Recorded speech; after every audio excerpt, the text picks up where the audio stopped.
Bonjour, bonsoir tout le monde et bienvenue dans cette nouvelle vidéo dans laquelle on va repasser en revue les jeux que l'on a préférés, enfin que j'ai préférés parce que toi t'en as joué un seul. Hein.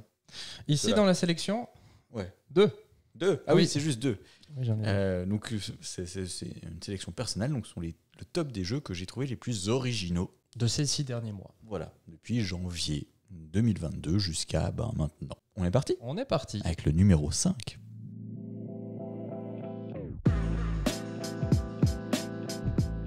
Et voici Cold Water Crown. Cold Water Crown, c'est un jeu de Brian Suhr, édité chez Boom Boom Games et Bad Taste Games pour 1 à 4 personnes autour de la table et âgées de 14 ans et plus. Je pense que c'est accessible à partir de 12 ans. Ouais. Hein, pour des parties d'environ 40 à 90 minutes. Je l'ai joué que à 2. Toi, tu l'avais fait à plus. À 4. Ouais. Et je vous le déconseille plutôt parce que le jeu, à la longue, c'est un peu redondant. C'est un peu long à 4. Du coup. Idéalement, je dirais 2-3 joueurs. Version solo, pas jouée. Moi non plus. Donc voilà, n'hésitez pas à dire en commentaire si vous avez joué en solo. À 4, tu te souviens quelle est la durée que tu avais faite ? Nous, on avait fait 90 minutes. Ok. Donc en termes de durée, ça me semble assez bon. En tout cas, à 2, on n'a pas fait trop long non plus. Je pense que c'est assez dynamique. Dans Cold Water Crown, on participe à une compétition de pêche dans laquelle on va se déplacer vers 3 lieux. On a donc la rivière, le lac et le rivage, donc le bord de mer. Et on va aller y pêcher des poissons. Le but étant de pêcher les poissons les plus gros possibles. Puisqu'en fin de partie, pour chaque espèce de poisson que l'on a pêché, on va en choisir un seul que l'on va montrer au concours. En général, on va choisir le poisson le plus gros, sauf que parfois, on va choisir des poissons qui nous permettront de gagner des bonus par rapport aux étiquettes, comme on les appelle. Les étiquettes sont des petits logos de couleurs, et ceux qui correspondent à l'étiquette désignée en début de partie gagneront plus de points. Exactement. On est sur un jeu de pose ouvrier assez classique, qui reprend un petit peu la mécanique de Pillard de la mer du Nord, notamment. Voilà. On pose et on reprend un autre et on fait les 2 actions disponibles. C'est ça. Le petit twist que j'ai trouvé très cool, c'est que un jeton, quand on le pose, qui représente notre ouvrier, il a 2 faces. Soit la face 1, soit la face 2. Si on la pose sur la face 1, parce que c'est la face 1 qui est disponible, on fait l'action de manière normale. Quand on récupère un jeton et qu'on le pose devant nous, on le retourne sur son autre face. Donc si c'était un 1, cela devient un 2. Ce qui veut dire qu'à notre prochain tour, quand on va poser ce jeton, il sera de niveau 2. Et donc on pourra faire l'action de manière plus puissante. Exactement, oui. Si vous voulez un peu plus de détails, ce jeu, je l'ai présenté dans une des vidéos de nos jeux de la semaine. Donc si vous voulez un peu voir les différentes possibilités que a le jeu, n'hésitez pas à aller la voir. Exactement. Parce qu'on on va pas rentrer plus en détail que ça dans l'explication parce qu'on l'a déjà faite. Ce que j'ai beaucoup aimé avec Cold Water Crown, Oui, qu'est-ce que tu as trouvé d'original ? ouais, c'est ça. Rien que la thématique en fait. La pêche. C'est ça. Je suis pas fan de pêche, loin de là, mais j'ai trouvé que la thématique était originale, c'était assez bien retranscrit. Il y a ce côté assez aléatoire qui peut être frustrant, mais en même temps, on est sur un jeu facile d'accès qui dure pas trop long non plus, donc l'aléatoire est pas si catastrophique que ça. Okay. Non, ouais. Ça va. Et on prend plaisir quand même à récolter ces poissons, à les collecter, et puis on va révéler ensuite des poissons, puis on se dit ah mince, il n'y a pas les poissons disponibles que je veux, machin, voilà. Donc j'ai trouvé que c'était assez bon enfant, ça passe très très bien, donc je vous le recommande. C'est peut-être pas le jeu de l'année, mais de par sa thématique originale qui retranscrit assez bien peut-être les sensations de course, de collecte et autres, j'ai trouvé qu'il avait sa place ici, parce qu'on voit vraiment pas beaucoup de jeux de pêche. Ah non, pas du tout. D'ailleurs, c'est le second jeu de ce même auteur, Brian Suhr, qui a fait avant Freshwater Fly. On est vraiment sur un jeu de simulation de pêche. Ah oui, ouais. On va vraiment plus loin dans la simulation. Là, on est vraiment plus sur ce côté collection et course. Freshwater Fly est plus vraiment dans la simulation. On doit ferrer notre poisson, après on doit le remonter. Selon la force du poisson, ça nous prendra plus de temps à le remonter. Et il faut avoir les bonnes mouches pour rattraper les bons poissons. Et je l'ai trouvé quand même moins bon, parce que plus complexe par rapport à ce que le jeu proposait vraiment. Ouais. Mais ça reste tout à fait original. Et le côté très immersif est cool. Mais j'ai quand même choisi Cold Water Crown parce que le plaisir de jeu, je le trouvais plus grand. Si vous voulez un peu plus de contrôle, celui-là. Si vous voulez un peu plus d'aléatoire et un peu plus de revirement de situation, en mode push your luck, exactement avec les poissons qu'on va pouvoir pêcher sur Freshwater Fly, peut-être plutôt Freshwater Fly. Donc voilà, c'était Cold Water Crown. Merci.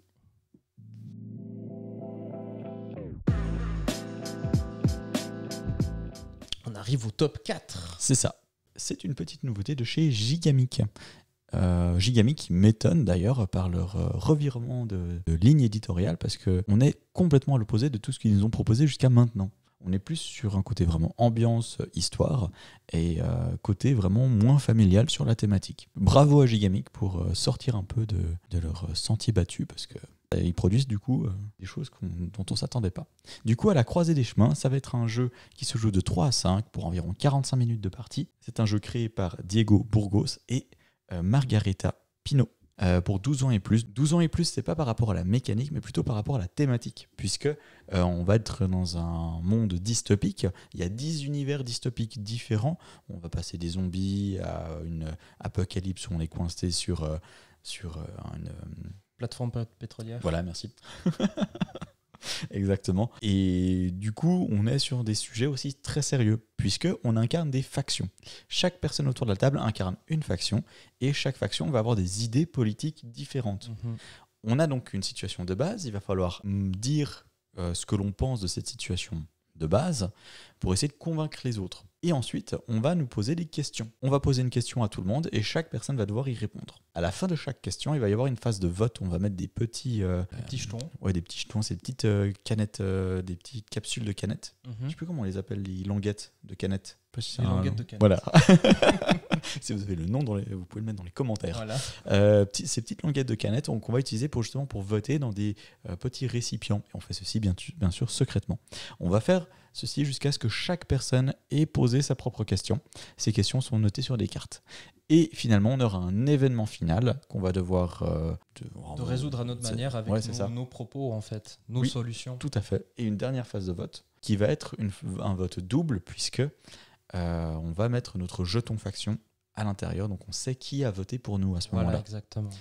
Et en plus de ça, durant ce vote, ce n'est pas que par rapport à l'événement en cours, mais également comment est-ce qu'on a été convaincant tout au long de la partie. Et c'est en ça que j'ai trouvé le jeu original. On a vraiment ce côté où on est dans une situation extrême, on doit survivre.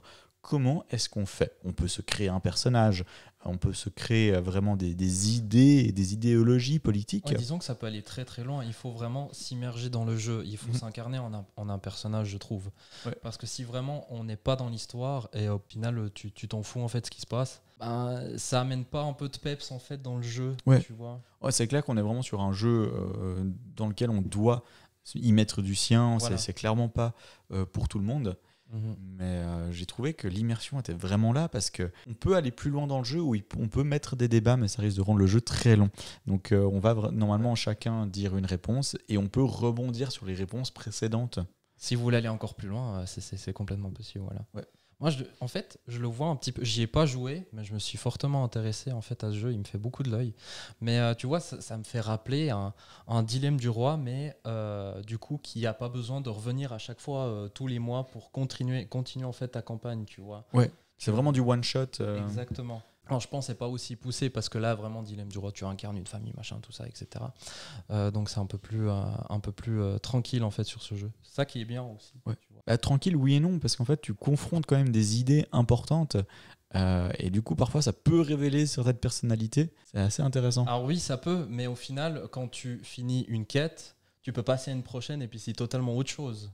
Tandis que dans Dilemme du Roi, tu incarnes vraiment la famille du début jusqu'à la fin. Oui. Après, l'autre différence avec le Dilemme du Roi, c'est que dans le Dilemme du Roi, il y a le côté mécanique dans le sens où tu incarnes une famille et tu dois faire en sorte que tu ailles dans les idées politiques de la famille que tu choisis en fait. Oui. Là, tu crées vraiment tout de toute pièce.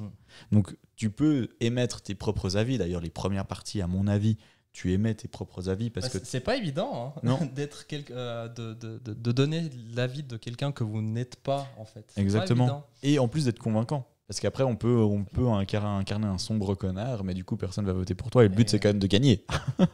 Donc, comment être convaincant tout en émettant d'autres idées ? Donc, on va au-delà c'est de la pure imagination. J'ai déjà plusieurs idées Ah oui, toi, t'es déjà prêt pour... Ouais, je trouve que c'est vraiment cool. C'est accessible et puis en même temps, ça peut être... utilisé dans d'autres situations, donc je trouve que c'est vraiment très cool.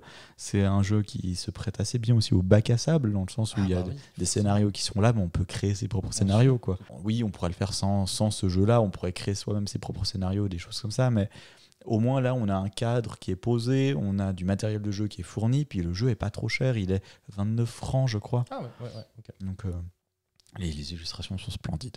Oui, le jeu est clairement joli. Après, bah voilà, comme il disait avant, c'est pas pour tout le monde. Moi, j'y ai pas encore testé, et puis ou je vais le détester ou je vais l'adorer. Je pense que ce sera pas un entre-deux.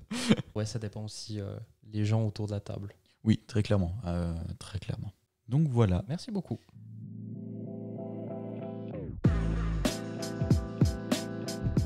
Et maintenant, on arrive au numéro 3. En numéro 3, j'ai mis Honeybuzz. On en avait parlé dans une vidéo des jeux de la semaine. Je ne vais pas rentrer un peu plus trop dans les détails, vous pouvez aller regarder la vidéo. Je vais juste émettre ce que j'ai vraiment aimé dans ce jeu.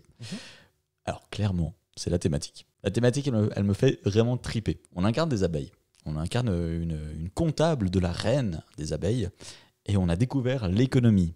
Du coup, nous devenons des abeilles vraiment capitalistes. Et je trouve ça vraiment fun. Du coup, il va falloir créer notre ruche en prenant des tuiles. Donc il y a un côté pose de tuiles. Et on va devoir collecter du nectar qu'on va poser dans les alvéoles que l'on aura créés avec nos tuiles. Une fois qu'on a nos alvéoles, on va pouvoir demander à nos ouvrières de produire du miel pour pouvoir le vendre aux animaux de la forêt. Rien que ça. C'est cool, hein. Ouais. Ça fait envie quand même. Le matériel est sublime. C'est aussi l'autre chose qui fait que le jeu est immersif. Et la mécanique fonctionne extrêmement bien avec la thématique. On n'est pas sur un jeu à l'allemande où on sent que la thématique est collée sur la mécanique.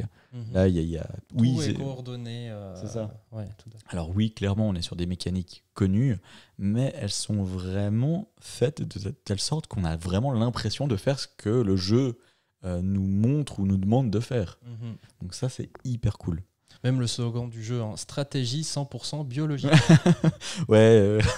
En plus, le jeu n'est pas forcément foncièrement difficile. On est quand même sur un jeu de stratégie, gestion de ressources et autres, mais il n'est pas insurmontable. On est sur des parties assez condensées, pourtant avec de la grosse réflexion quand même. À deux, je crois que la dernière partie, on l'a faite en 45-50 minutes.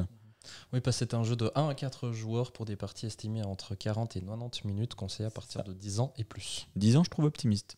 Ouais, on en avait parlé aussi. Et c'est édité chez Lucky Duck. Lucky Duck qui, cette année, ils sont au taquet. Charbonne. Ouais. Donc voilà, Honeybuzz. Si vous voulez en savoir un petit peu plus sur les mécaniques, référez-vous à la vidéo de nos jeux de la semaine. Exactement. Merci voilà. Loïc.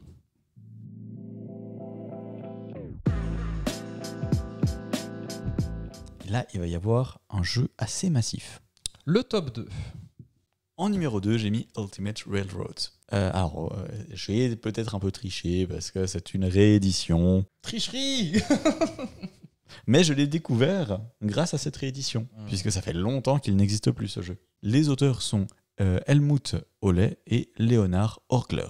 Ultimate Railroads, qu'est-ce que c'est ? C'est un jeu dans lequel on va devoir construire des chemins de fer. À la base, c'est Russian Railroads, donc on va partir de Moscou pour aller à Saint-Pétersbourg, pour aller à Vladivostok et pour aller à Kiev. On va devoir construire des lignes de chemin de fer. Pour ce faire, on va d'abord construire des rails avec du matériel de basse qualité et des locomotives qui ne vont pas très loin. Petit à petit, on pourra mettre des locomotives qui vont plus loin et construire nos rails de basse qualité de plus en plus loin. Petit à petit, on pourra également augmenter la qualité de ces rails. Et dit comme ça, en fait, déjà, moi, ça me hype, parce que j'adore ces genres de jeux, les aventures du rail, machin. Oui, pas forcément. Et puis après, j'ai regardé le matériel de jeu, et puis j'étais là, mais c'est dégueulasse. C'est pas beau. Hein. Ah, c'est dégueulasse. Et puis, dans les aventuriers du rail, on pose un petit train, on voit le chemin que l'on fait. Ouais, mais c'est fait pour que ce soit minimaliste, tu vois. Ouais, donc, mais là, on voit rien du tout. Je veux dire, on voit même pas la construction des choses que l'on fait. Donc, quand j'ai vu ça, j'étais là, mais ça correspond pas du tout à la thématique. Je veux dire, on n'a pas l'impression de faire ce qu'on fait. Et non, au final, ça n'a rien à voir. Mais par contre, on est sur un jeu à combo. Ça m'étonne même pas. Hein. Il adore ça. Hein. C'est ça. Et du coup, j'ai pris mon pied. On a joué avec Vanny 2 fois en une journée. Et lui, il a pas du tout aimé. Ah oui. Moi, j'ai adoré. Ah, pourtant, Chouchou, c'est son truc. Hein. Ouais, mais je pense que là, c'est vraiment le côté combo. Voilà. Et ce que j'ai adoré avec ce jeu, c'est que c'est un jeu condensé de nouveau, un peu comme Honeybuzz, comme on a vu avant. Là, ils mettent 40 minutes par joueur. Avec Vanny, on a fait notre deuxième partie en 50 minutes. Ah oui, d'accord. Okay. Ça carbure. Ça, tac, on est sur de la pose d'ouvrier, on est sur de la gestion de ressources, on est sur l'optimisation du combo. Ça va dans tous les sens. Il y a tellement de possibilités à faire, faut tout prévoir en avance. C'est un pur bonheur. Et je trouve que la mécanique, elle est extrêmement originale. Donc c'est pour ça que je l'ai mis dans ce top. La façon dont on va faire évoluer nos rails, le manière de compter les points, c'est de la salade de points de A à Z. Mais il y a plein de choses que je trouve extrêmement originales dans la manière dont le jeu se déroule. Oui, pause d'ouvrier, on a déjà vu. Oui, gestion de ressources, on a déjà vu. Mais c'est l'imbrication de tout cela qui fait qu'il y a vraiment quelque chose d'autre en termes de sensation de jeu qui se passe. Ouais. Mais par contre, c'est mochissime. Et dans Ultimate Railroads, alors j'ai fait que Russian Railroads, j'ai pas essayé les autres, mais dans Ultimate, en fait, il y a toutes les versions qui ont existé en une seule boîte. Donc la boîte est chère, le matériel c'est à foison, il y a plein de choses, et le jeu est vraiment, je trouve, excellent. Puis il pèse, hein. Ouais, il pèse son poids. Il pèse quand même pas mal. C'est ça. Et du coup, donc, on a les États-Unis, on a l'Asie, on a l'Allemagne et des mini-extensions. D'accord. Ainsi qu'un mode solo.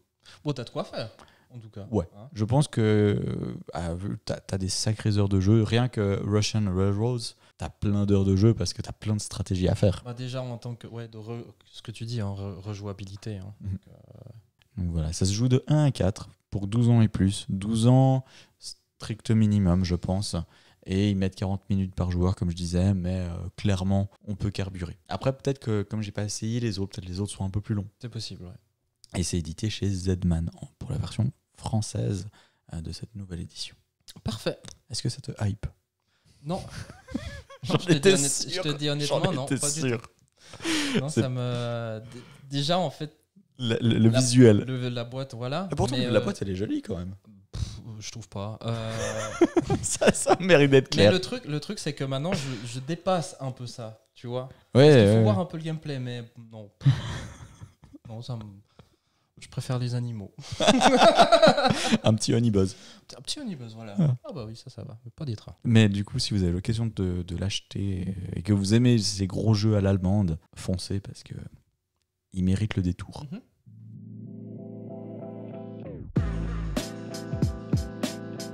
Et en numéro 1... Alors celui-là, il me fait plaisir. Hein. On a eu des commentaires dessus quand on en a déjà parlé sur des vidéos en disant « Oh, mais la thématique, franchement, avec tous les jeux qui sortent, on peut passer à côté de celui-là. » Eh ben non. Non. Eh ben non, justement, c'est vraiment la thématique qui est cool. Oui. Puis je suis d'accord avec toi. Du Donc coup, le top 1. il s'agit de Gutenberg. Gutenberg, c'est un jeu qui se joue de 1 à 4 pour environ 60 à 120 minutes. 120 minutes, je pense que c'est optimiste dès qu'on a l'habitude de jouer. De fou. Au bout d'un moment, on condense. Ça s'enchaîne, hein, Ouais. de fou. Et pour des personnes âgées de 10 ans et plus. Là, de nouveau, je trouve un tout chouïa optimiste. Joueur, quoi. De nouveau, Des vraiment. enfants joueurs. Ouais. Alors, le jeu a été fait par Katarzyna Kioch. Ou Tchotch, ou Tchouk, Je sais pas comment ça se prononce. ou Siok, ou... Et puis de Wojciech Wisniewski. Alors, c'est pas pour les dénigrer, hein, parce que c'est juste qu'on n'a pas la prononciation de leur nom et prénom. Au moins, on les a cités. Ouais. On est désolé. Hein. On a tenté. Hein. Mais on adore votre jeu. Dans Gutenberg, on incarne une imprimerie. Rien que là, on est sur une thématique qui est originale. La direction artistique du jeu, où ça plaît, où ça plaît pas. Ça, Oui. clairement, je Ouais. peux comprendre qu'il y en a certains qui sont c'est pas beau. Mais franchement, aller vraiment au-delà de ça, parce que vraiment, mécaniquement, en fait, c'est très très intéressant ce que propose ce jeu. Oui, et puis même la direction artistique, on est sur quelque chose de complètement logique avec la thématique. Donc oui, ça peut ne pas plaire, mais par contre, on est sur quelque chose qui est en total accord avec ce qu'on est en train de faire. Je trouve que l'immersion est pas aussi grande que dans Honeyboz. Honnêtement, ça se discute, hein, parce que si vous voulez, vous allez incarner un personnage qui vous apportera des bonus, etc. J'ai jamais Mais- joué avec les personnages d'ailleurs. Faudra que je refasse une partie. Ah, moi, en plus, c'est très simple. Hein. Ouais. Ah oui, c'est Ok. simple de ouf, et ça t'apporte des combos assez intéressants, tu vois. Ah cool, faudra que je fasse alors. Mais même sans ça, j'ai apprécié. Mais du coup, en fait, vous allez devoir réaliser des commandes. Et ces commandes, du coup, sera de mettre en fait des lettres sur différentes commandes. Et si vous pouvez faire encore en plus, c'est des commandes en bonus, c'est d'attribuer en fait des couleurs. Ou bien d'avoir des ouvriers, en fait, par exemple, je sais pas moi, un tailleur de niveau 4. Et ça vous rapporte en fait des récompenses bonus. Ils appellent ça les fioritures, c'est ça? ou Des finitions. finition. Ouais, c'est Ouais. Mais la commande principale, c'est vraiment de mettre les petites lettres. En plus, les lettres, elles sont magnifiques. Ouais, en Elles sont bois. toutes en bois. Et il va falloir les mettre sur les commandes pour valider la commande. Mhm. Et la plupart du temps, vous gagnez de l'argent Des florins, ouais, exactement. pour permettre d'acheter encore plus de lettres. Oui, Voilà. oui, parce que chaque lettre ne peut être utilisée que sur une commande à chaque tour. Bien sûr, les lettres, on va les garder parce que c'est comme des tampons. Enfin, une fois qu'on utilise un tampon, on ne le jette pas. Exactement. Mais par contre, ça imprime une commande à la fois. Donc si j'ai une autre commande qui demande la même lettre, il faudra que j'ai une autre lettre du même type. Exactement. Alors, en termes de combotage, on n'est pas très très haut, mais c'est en mode chronologique. C'est comme ça, hop, hop. Donc c'est très dans le contrôle. Oui, et la mécanique du jeu, elle est vraiment aussi originale. Oui, c'est déjà un peu du déjà vu, parce qu'on est sur de la programmation à cacher. Mais ce que j'aime beaucoup, c'est le côté initiative, en fait. Parce qu'on a nos jetons initiatives, nos cubes initiatives, et on va les programmer sur les différentes actions. Il y a 5 actions différentes. Et plus on met de jetons initiatives sur une action, plus on a de chances de faire cette action avant les autres. Exactement. Sauf que si on est premier dans le tour de table, on a moins de jetons initiatives que si on est dernier. Ça permet de compenser un peu. Et donc, il va y avoir aussi un peu de ce côté, mais est-ce que je sais qu'elle a besoin de faire cette action, donc je vais essayer de prioriser parce que j'ai besoin de faire avant elle, et puis lui, je sais qu'il veut faire cette action-là, mais cette action, c'est pas grave si je passe à côté ou si je prends en dernier, parce que le timing est extrêmement important. Les éléments de jeu sont très restreints à chaque action, et du coup, on prend ce qui reste à chaque fois. Et c'est ça que je trouve cool, c'est que on peut ne pas faire l'action si on ne met pas de cube d'initiative. Oui. Si vous trouvez que cette action ne sert à rien durant ce tour, utilisez ces cubes d'initiative sur des autres actions. C'est là ça devient intéressant. Et les personnages, ce qu'ils rajoutent d'intéressant, il y en a un, il me semble que c'est Gutenberg, je me trompe peut-être, mais c'est en fait, quand tout le monde a révélé, un des personnages va pouvoir changer un de ses cubes au cas où. C'est pas mal ça. Donc il y a plein de variétés, de la rejouabilité vraiment très très grande. Et de nouveau, on est sur un jeu très accessible. L'iconographie est vraiment claire. On revient pas tant que ça dans les règles. Une fois qu'on les a lues, on les a en tête. Clairement. C'est fluide. La partie peut-être la moins fluide, c'est la partie où on fait les commandes, parce que le jeu nous demande de les faire, si je me trompe pas, les uns après les autres. Exactement, oui, on peut pas les faire simultanément. Je crois que c'est en fonction en fait des couleurs, si au cas où il y en a plus dedans. J'ai plus en tête pourquoi on doit faire vraiment au tour par tour. Ouais, la majorité du temps, on pourrait le faire si tu joues à deux, vraiment fait simultanément. Ça même à plus, au final, il y a tellement peu de situations où il y a besoin d'avoir un timing. Ça permet vraiment de fluidifier le jeu si on les fait ensemble. Première partie, de nouveau, pas forcément en même temps, puisqu'il faut vérifier que les autres fassent les choses correctement. Mais une fois qu'on a fait une partie, même 1 ou 2 tours, là, ça permet vraiment d'accélérer le jeu, et ce qui fait qu'on tombe facilement sous les 120 minutes à 4. Mais moi, les engrenages. Ah oui, il y a aussi ce système d'engrenage. Sur votre plateau personnage, vous allez pouvoir mettre jusqu'à 3 engrenages. Ces engrenages, bien sûr, vous allez pouvoir les acquérir pour l'une des actions disponibles. Et ces engrenages vont pouvoir vous donner des actions en plus, de gagner des couleurs en plus, d'échanger des lettres. Gagner plus de points de victoire. Plus de points de victoire. Du coup, vous comptez jusqu'à ce que on fasse le dernier tour pour la fin de partie, pour histoire d'être sûr de gagner le plus de points de victoire possible. Donc c'est trop bien. Donc voilà, pour son originalité, Gutenberg, et aussi bien sûr sa mécanique et son plaisir de jeu, je l'ai mis en premier.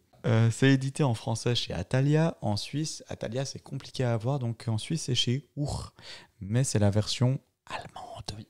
Donc en magasin j'ai la version allemande, mais je donne volontiers les fichiers PDF des règles en français. Donc voilà. Et voilà pour notre top des jeux originaux de ces 6 premiers mois de l'année 2022. On espère que ça vous aura plu. Moi, je suis content de ta sélection. Ah, oui. Elle te parle plus que d'autres, ça dépend. Mais en vrai, ça va, on est assez d'accord la plupart du temps. Bon, il y a des jeux que j'ai pas joué non plus. Mais, oui, c'est vrai. Mais d'avoir de Gutenberg, là... Et du coup, si vous avez apprécié cette vidéo, n'hésitez pas à commenter, à liker et la partager. Ça nous fera très plaisir. Exactement. Abonnez-vous et on vous dit à la prochaine. À plus.